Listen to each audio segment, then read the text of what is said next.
day you stopped responding, their power started crumbling. No dramatic showdown, no final speech, no grand exit, just silence. Pure, unshakable silence. They waited for your usual reaction, ready with their scripts and manipulations, but you gave them nothing to work with. Do you remember how that felt? The first time you didn't jump to explain yourself, didn't rush to defend your actions, didn't scramble to prove your worth. Your silence hit harder than any words ever could. Because in that moment, you stopped being a player in their game and became the one who changed the rules. Emotional abusers need your reactions, like vampires need blood. They push your buttons, waiting for the explosion that feeds their narrative about your instability. They drop their little bombs of criticism, expecting you to scramble to prove them wrong. They create chaos, counting on you to try to fix it. But when you go silent, you starve them of their favorite food, your emotional energy. Suddenly, their provocations fall into a void. Their accusations have no target. Their drama has no audience. They're left performing to an empty theater, and nothing terrifies them more. Those manipulation tactics that worked for years suddenly hit a wall of silence. Their passive-aggressive comments hang in the air, slowly dying without your reaction to give them life. The subtle digs designed to make you defend yourself just echo in empty space. Remember how they always knew exactly what to say to make you explode? Now their carefully crafted triggers bounce off your silent shield. They up their game, making their provocations more obvious, more desperate. But you finally learned that not every accusation deserves a defense. Your healing started in that silence. Each time you refused to engage, you reclaimed a piece of yourself they had stolen. Every unanswered message built your strength. Every provocation you ignored reinforced your boundaries. The silence gave you space to hear your own thoughts again, to remember who you were before they convinced you that you were nothing without them. In the quiet, you found your voice, not the one that screams in self-defense, but the one that whispers truths they can't touch. Watch how they spiral when they can't provoke you anymore. Their tactics get more obvious, more desperate. The subtle manipulation turns into outright provocation. The quiet guilt trips become loud accusations.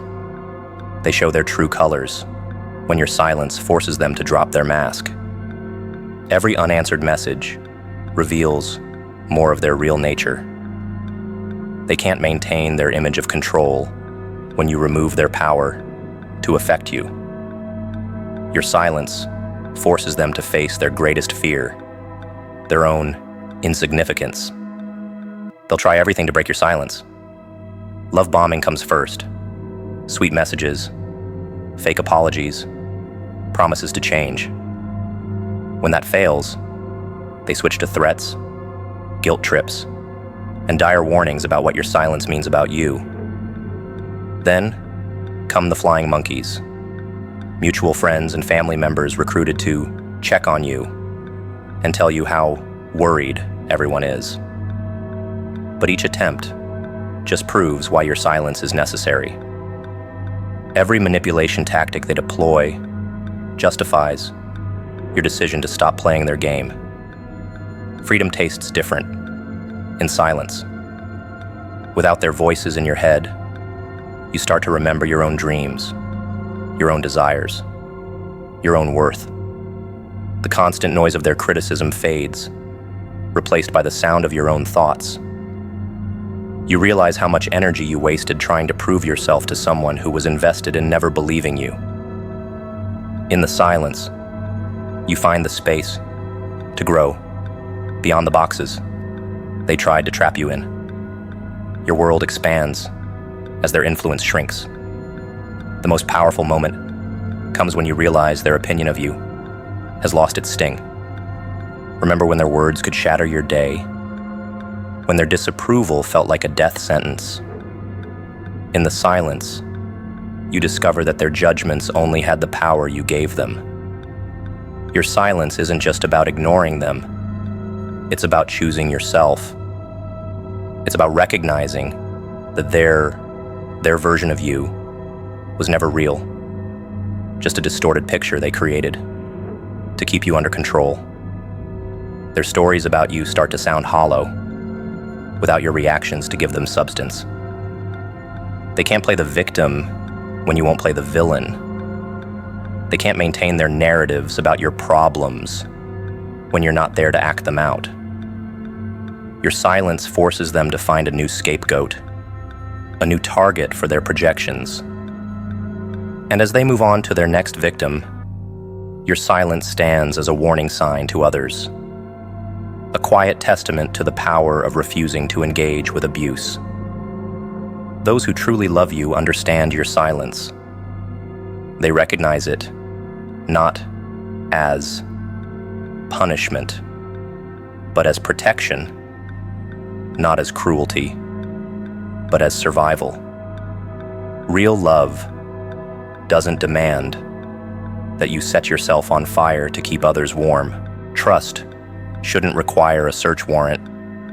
The moment you start checking phone records, scanning social media posts, and cross-referencing stories is the moment you've become an unpaid private investigator in your own relationship. You didn't sign up to be Sherlock Holmes when you fell in love.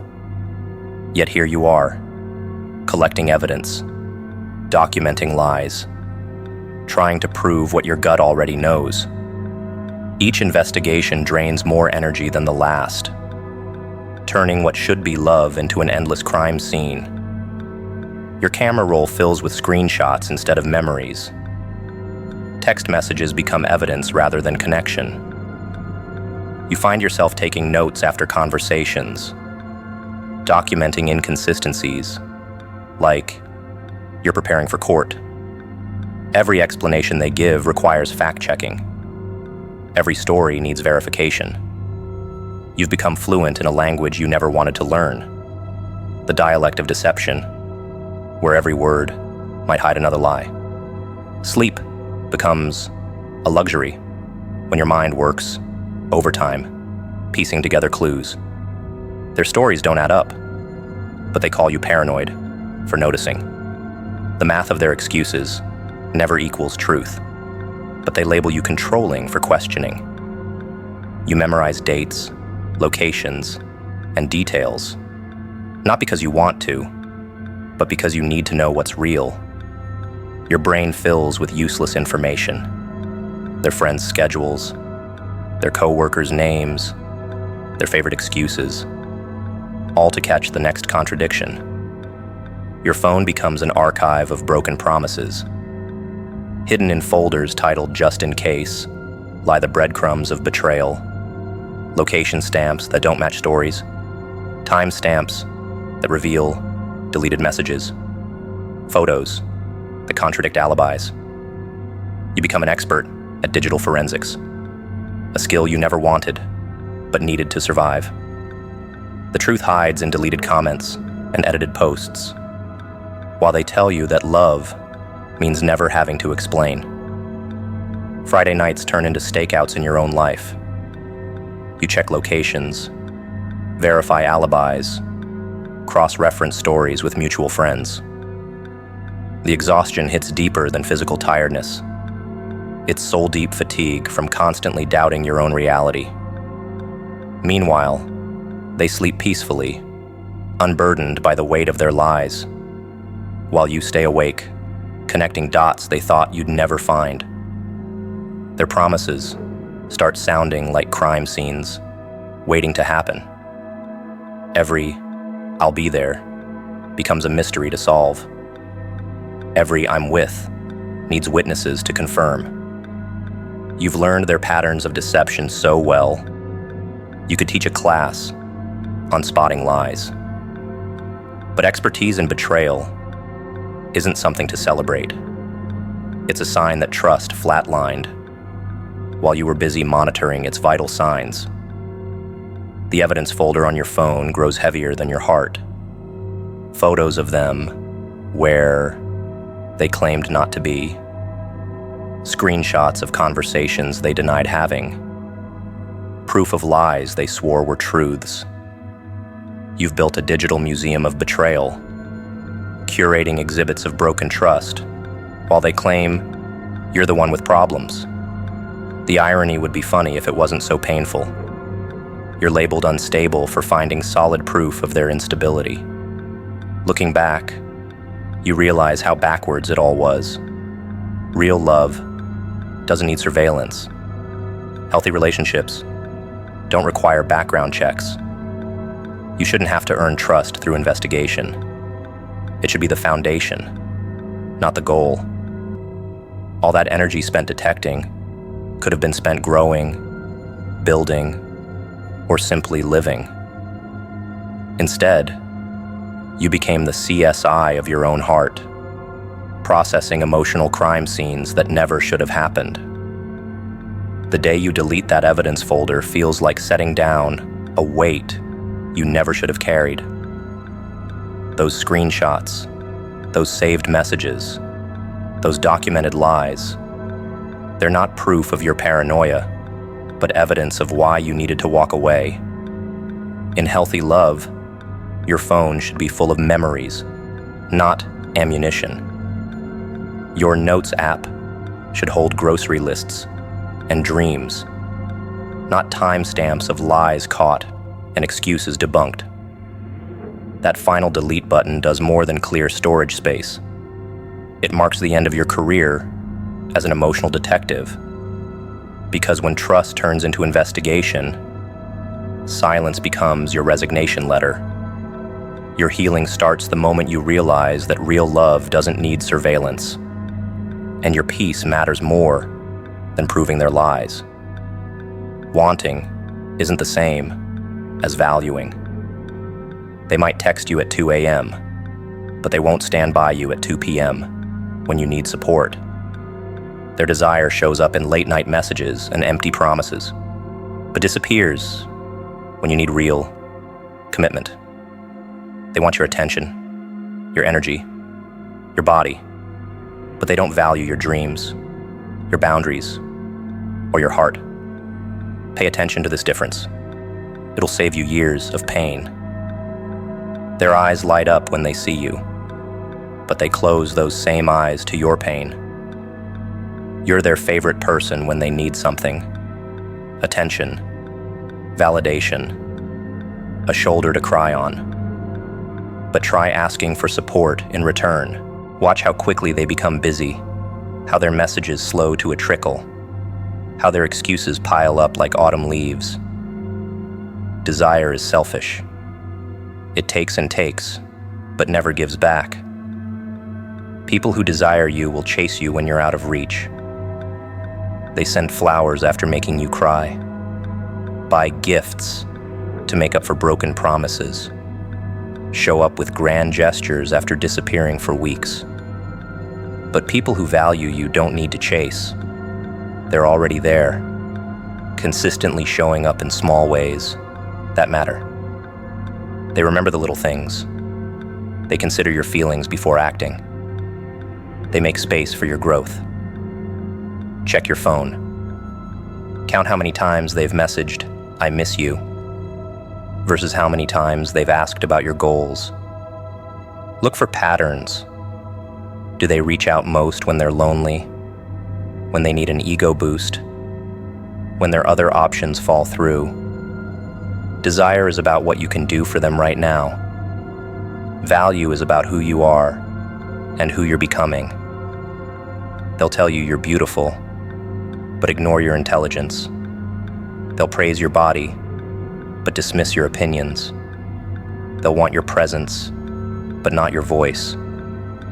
Notice how they compliment parts of you that serve their needs, while overlooking the depths of who you are. Desire speaks in superficial praise.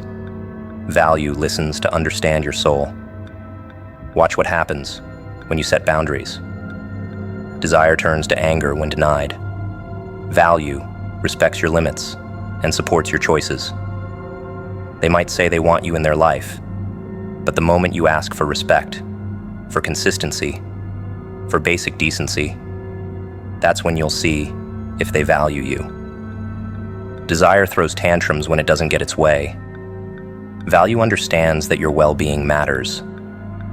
Notice who shows up when you're not shining. Desire fades when you're struggling, when you're not at your best, when you need more than you can give. But value stays through the storms. It shows up with soup when you're sick, with patience when you're lost, with understanding when you're broken. Desire wants your highlight reel. Value accepts your behind-the-scenes footage.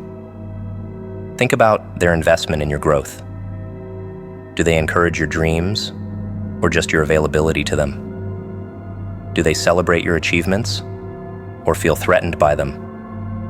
Desire wants to keep you exactly where you are, accessible, dependent, unchanging. Value waters your roots and celebrates when you grow, even if that growth takes you in new directions.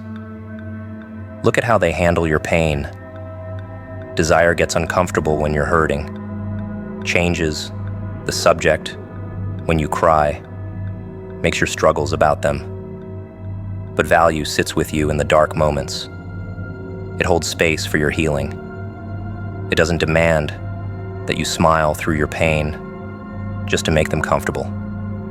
Desire wants your light without acknowledging your shadows. Ultimately, silence teaches you who truly values you. When you stop performing, when you step back, when you get quiet, desire panics and makes noise, throws fits, demands attention. But value understands your silence, respects your space, and proves through actions that they cherish all of you, not just what you can give them. Simple words reveal hidden truths. Say no, and watch their reaction. Say, I need space, and see their response. Say, this doesn't work for me, and observe their face change. Your reasonable boundaries hit their ego like a slap, turning friendly faces into masks of rage. That moment of transformation tells you everything you need to know about who they really are, not who they pretend to be when you're compliant. Watch their true colors bleed through when you ask for basic respect. They call you selfish for having needs, demanding for expressing limits, unreasonable for protecting your peace. The same person who swore they'd never hurt you now spits venom because you drew a line they couldn't cross. Their respect had conditions you didn't know about until you stopped meeting them. Now their anger shows you where their mask ends and their real face begins.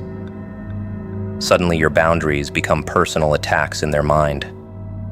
They take your need for space as a declaration of war.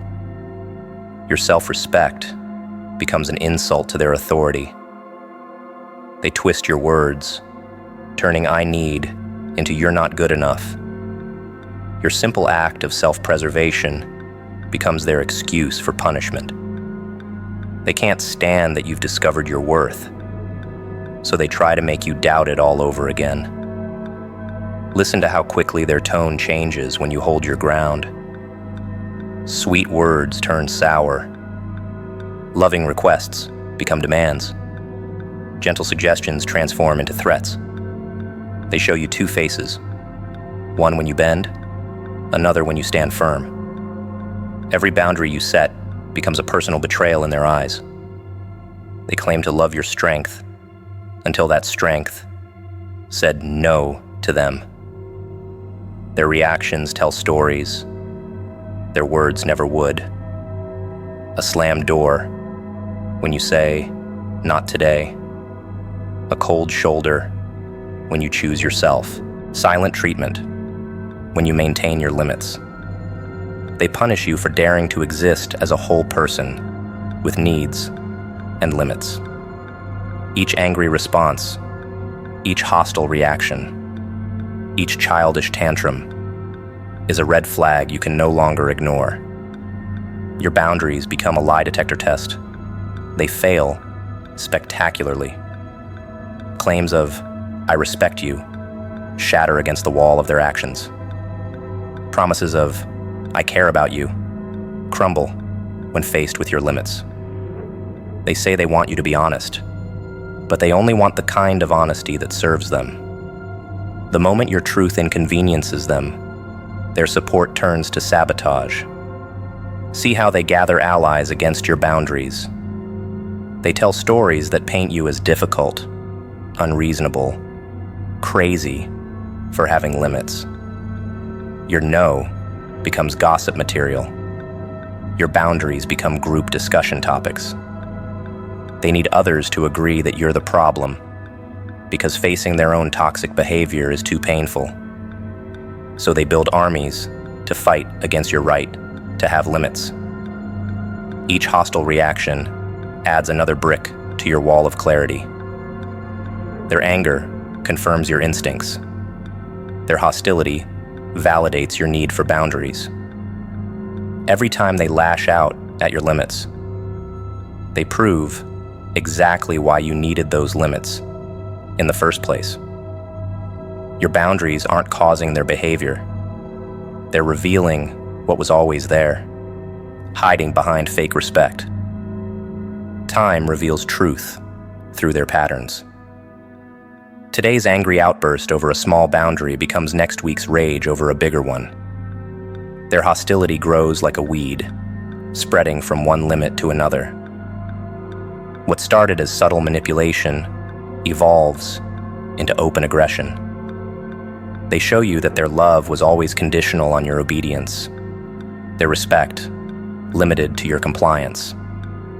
Every angry response to your boundaries writes the story of your liberation. Their hostility becomes your confirmation that silence is the right answer. Permission comes in many forms. Sometimes it's a quiet acceptance of disrespect.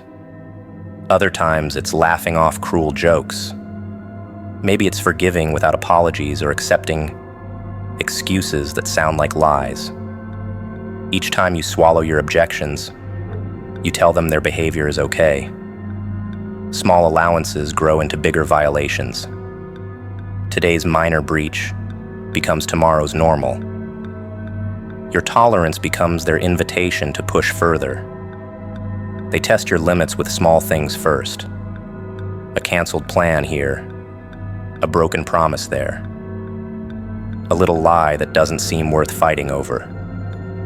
But each time you let it slide, you lay another brick in the foundation of their disrespect. They learn from your silence, from your acceptance, from your desire to keep the peace. Your compromise becomes their starting point for next time. They don't just take miles when given inches. They redraw the whole map. Look back at the pattern. Remember when their behavior shocked you? When their words made you flinch? When their actions felt unacceptable? Now those same things feel normal. You've adjusted to their level of disrespect, like eyes adjusting to darkness. What once caused outrage now barely registers as wrong. They didn't change. Your standards did. Your tolerance grew while your boundaries shrank. Every excuse you make for them becomes their playbook for next time. They're just stressed turns into permission to take their anger out on you. They didn't mean it becomes their get out of jail free card for intentional cruelty. It's not that bad opens the door for worse behavior. Your rationalizations become their weapons. They learn exactly how to package their abuse in ways you'll accept. Today's overlooked red flag becomes tomorrow's normal. That gut feeling you ignored, it was your instinct trying to protect you. That voice in your head saying, "This isn't right," It was your self-respect begging for attention. But you hushed these warnings in the name of understanding, forgiveness, love. Now their behavior has roots in your life, growing stronger with every compromise you make.